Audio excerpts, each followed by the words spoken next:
పొంగులేటి శ్రీనివాసరెడ్డి గారైనా రేవంత్ రెడ్డి గారి కుటుంబమైనా ఇందులో ఎవ్వరున్నా ఈరోజు సిబిసిఐడి ముందర మీరు ఆధారాలు పెట్టండి.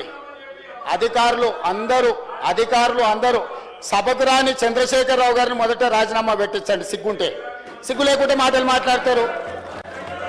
సిగ్గులేని మాటలు మాట్లాడితే నాకు కూడా చికాకు వస్తుంది అధ్యక్ష. సానానికి కూడా అర్థం ఉంటుంది. కోటి 10 లక్షల జీతం తీసుకొని సభకు రాకుండా ఇంట్లో ఉన్నాయననేమో రాజీనామా చేయడంట, జీతం వాపసు ఇయ్యడంట.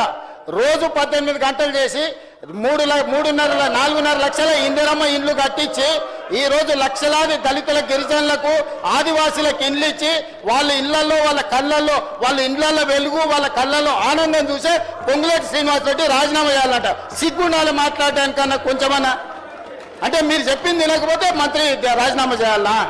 మీ తాతలు దిగొచ్చినా జరగదు. మీరు అనుకుంటారో మీరేదో అరుస్తే గోల పెడితే వింటారని. మీ సంగతి అంతా తెలుసు. మేనమావకు చెప్పినట్టు ఉంది పుట్టింటి గొప్పలు.